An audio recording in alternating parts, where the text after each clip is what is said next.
शिक्षा विभाग को प्राधिकृत किया गया है, लेकिन शिक्षा विभाग प्राधिकृत मतलब अप्रूव करने के पूर्व अल्पसंख्यक कल्याण विभाग से अनापत्ति ले। बिहार कैबिनेट की बैठक में मंगलवार यानी आज नई शिक्षक नियमावली पर मुहर लग गई। बड़ी खबर, कैबिनेट की बैठक में 18 एजेंडों पर मुहर लगाई गई। नमस्कार, आप देख रहे हैं डीएनडे न्यूज। मैं हूं आपके साथ रिंकी वाजपेयी। आपको बता दें, बैठक में 1,78,026 पदों की स्वीकृति की गई है। पहली से 5वीं कक्षा तक के लिए 85,477, छठी से 8वीं तक के लिए 1,745, 9वीं और 10वीं के लिए 33,186, 11वीं 12वीं के लिए 5,57,618 पदों की स्वीकृति की गई है। कैबिनेट से मुहर लगने के बाद यह साफ हो गया है कि शिक्षक बहाली के लिए टीटी, एसटीटी पास अभ्यर्थियों को बीपीएससी की परीक्षा पास करनी होगी। कैबिनेट से पास होने के बाद शिक्षकों के सभी पदों को जिलों से रोस्टर क्लियरेंस के लिए भेजा जाएगा। जिले में आरक्षण रोस्टर क्लियर होने के बाद वैकेंसी बीपीएससी को भेजी जाएगी। मई लास्ट तक इन सभी पदों पर नियुक्ति के लिए वैकेंसी आ सकती है। इधर कैबिनेट में मुहर लगने से पहले शिक्षक अभ्यर्थियों का प्रदर्शन भी लगातार जारी था। दीक्षांत एडुटेक लाया है दीक्षांत सी लर्निंग ऐप। बने दीक्षांत का चैनल पार्टनर और अर्न करें लाखों रुपए प्रति महीने। चैनल पार्टनर बनने के लिए विजिट करें www.dikshants.com। शिक्षक अभ्यर्थी और नियोजित शिक्षक संगठन पहले से विरोध जता रहे थे, हालांकि उनके विरोध को दरकिनार करते हुए मुहर लग गई है। वहीं दूसरी ओर गेहूं और धान खरीदारी के लिए सरकार ने खजाना खोला है। इसके अलावा बिहार कैबिनेट ने दिव्यांगजनों को बैटरी चालित ट्राईसाइकिल उपलब्ध कराए जाने के प्रावधान में 10,000 की अधिसीमा को समाप्त करते हुए योजना को चालू रखने की स्वीकृति भी दी है। आपको बताते चलिए, डीजल वाले 3 पहिया वाहन पर रोक लगा दी गई है। जो डीजल वाले 3 पहिया वाहन हैं, उन पे अब रोक लग गई है। राजधानी पटना के बाद अब गया और मुजफ्फरपुर नगर निगम क्षेत्र में डीजल वाले 3 पहिया वाहनों पर रोक लगाने का निर्णय भी लिया गया है। 30 सितंबर 2023 के बाद इन दोनों नगर निगम क्षेत्रों में ऐसी गाड़ियां नहीं चलेंगी। बताते चलें, इसके साथ ही पटना, गया और मुजफ्फरपुर के डीजल चलित मालवाहक वाहनों के लिए अनुदान का भी प्रावधान कैबिनेट ने किया है। कैबिनेट ने गया और मुजफ्फरपुर में वायु प्रदूषण को नियंत्रित करने के नजरिए से 15 साल पुराने डीजल चलित व्यावसायिक वाहनों पर पूर्ण रोक भी स्वीकृति कर दी है। अक्टूबर की पहली तारीख से इन नगर निगम क्षेत्रों में ऐसे वाहनों की आवाजाही पर पूर्ण रूप से प्रतिबंध लागू हो जाएगा।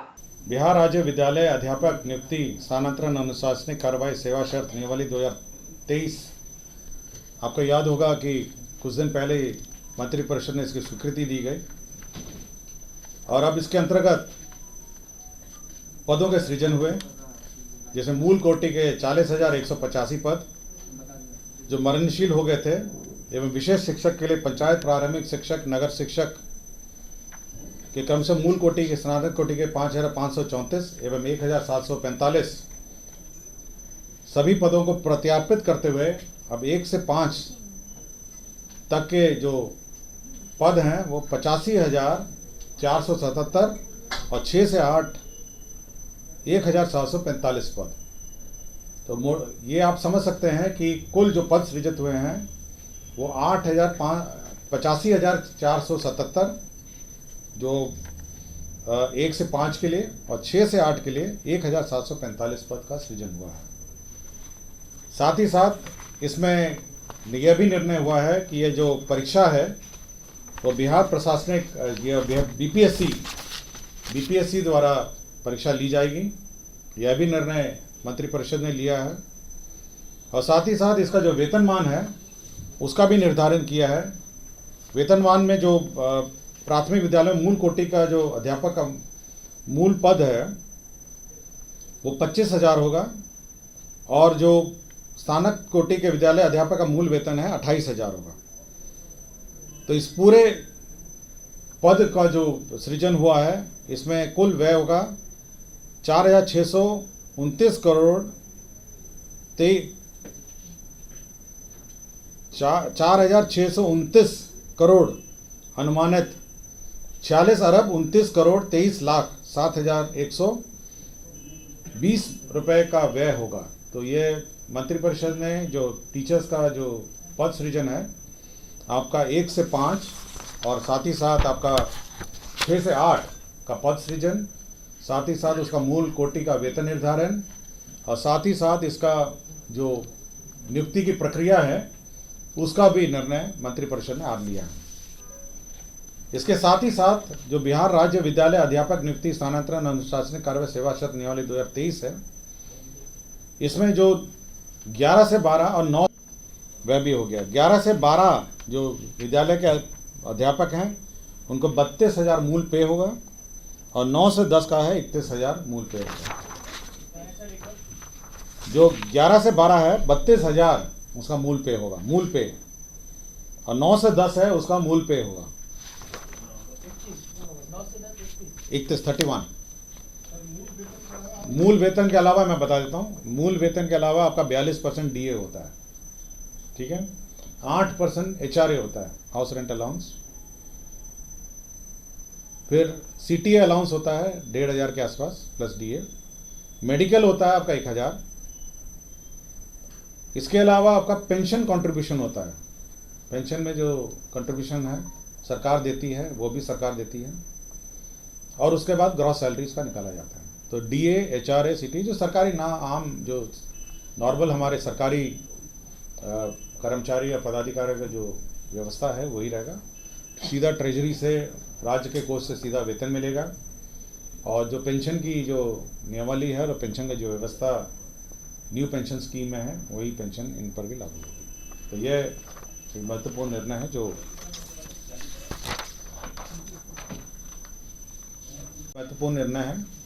गया और मुजफ्फरपुर नगर निगम क्षेत्र में 15 वर्षों से अधिक पुराने जो सभी प्रकार के वाहन हैं उसका परिचालन 1/10/2023 से बंद हो जाएगा, मतलब ये प्रतिबंधित रहेगा। तो यह मंत्रिपरिषद ने स्वीकृति दी है कि 15 साल से पुराने जो वाहन हैं 1/10/2023 से तब नहीं चलेंगे। इसके साथ साथ राज्य सरकार ने एक अन्य मामलों में परिवेशीय वायु गुणवत्ता सुधार के लिए गया नगर निगम, मुजफ्फरपुर नगर निगम के सभी प्रकार के डीजल चालित तिपहिया वाहन का परिचालन 30/9/2023 की मध्य रात्रि प्रतिबंध किए जाने एवं बिहार स्वच्छ ईंधन योजना 2019 का अवधि विस्तार 31/3/2024 तक क्षेत्र विस्तार गया एवं मुजफ्फरपुर नगर निगम में किए जाने एवं इस योजना में पटना, गया, मुजफ्फरपुर के तिपहिया मालवाहक वाहनों के लिए अनुदान, तो अब अनुदान का प्रावधान है, रिप्लेसमेंट का अनुदान है और साथ ही साथ नए खरीदने का और रेट्रोफिटिंग का भी अनुदान है।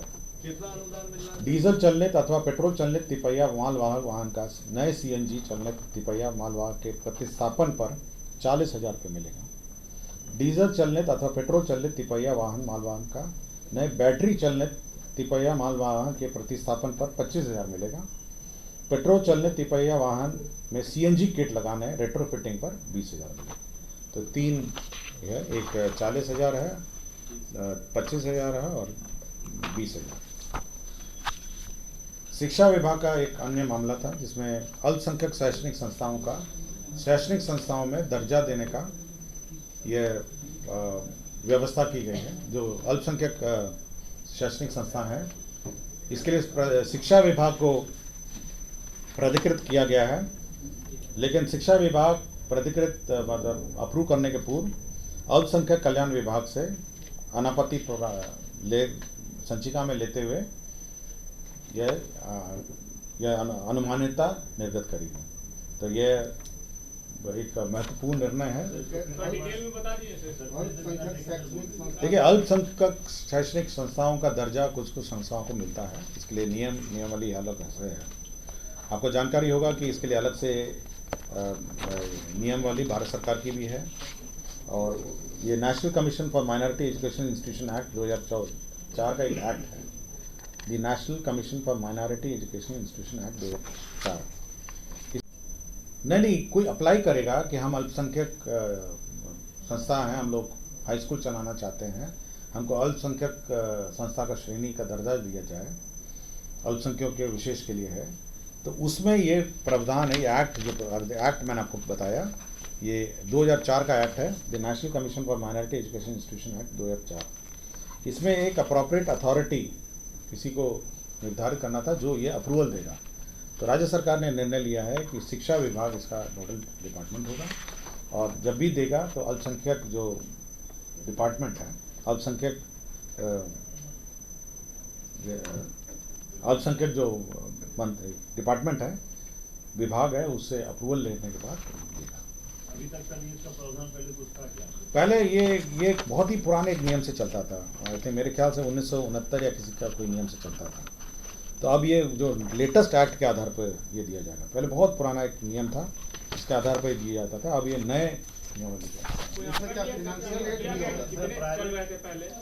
मैं आपको कैबिनेट का निर्णय कम्युनिकेट कर रहा हूँ। ये विभाग आपको बताएगा कि ये अभी अप्लाई, ये जो नए जो अप्लाई करेंगे उनको मान्यता देने के लिए ये प्रावधान है। जो चलाते हैं वो लोग अप्लाई करेंगे। हाँ, जो कहेंगे कि हम अल्पसंख्यक संस्था, हमारा रजिस्ट्रेशन अल्पसंख्यक संस्थाओं में होना चाहिए, उनको अलग से कोई प्रिविलेजेस भी हैं, तो उनका रजिस्ट्रेशन की प्रक्रिया और उनको मान्यता देने की प्रक्रिया सरकार, राज्य सरकार ने निर्धारित की है। इसमें क्या फाइनेंशियल एड भी होगा सर? कुछ फाइनेंशियल एड? ये अभी केवल मान्यता है, तो पहले तो मान्यता है, उसके बाद एडमिशन की कुछ, याद होगा कि 10,000 बैटरी चलित ट्राईसाइकिल उपलब्ध कराने का निर्णय राज्य सरकार ने पिछले साल लिया था। तो इस साल भी लागू होगी, लेकिन ये जो 10,000 की लिमिट है उसको राज्य सरकार ने शिथिल कर दिया है। तो जितना बजट होगा उतना हम लोग, जितनी आवश्यकता होगी उसके अनुसार हम लोग इसको वितरण करेंगे। तो 10,000 की सीमा है वो बंद कर दी, शिथिल कर दिया है, और साथ ही साथ इस वर्ष भी योजना चालू है।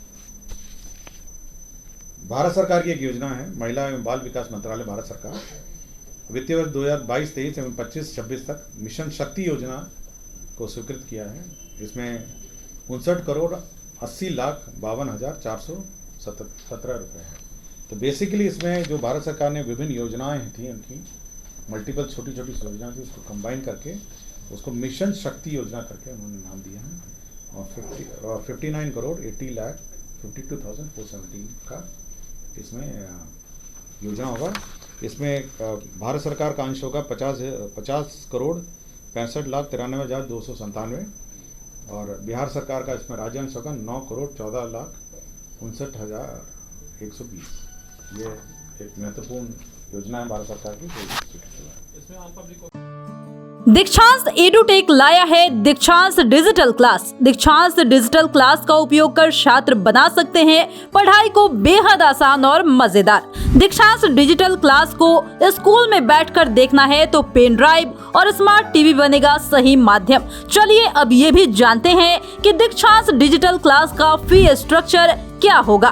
नर्सरी से लेकर यूकेजी के लिए 7,000, नर्सरी से लेकर दूसरी कक्षा के लिए 12,000, नर्सरी से लेकर 5वीं तक के लिए 18,000, नर्सरी से लेकर 8वीं तक के लिए 24,000, नर्सरी से लेकर 10वीं तक के लिए 30,000। अगर आपको डेमो करना है तो उसके लिए आप दीक्षांत डिजिटल क्लास के YouTube चैनल को विजिट कर सकते हैं। हमारे YouTube चैनल को सब्सक्राइब और Facebook पेज को लाइक करना ना भूलें। धन्यवाद।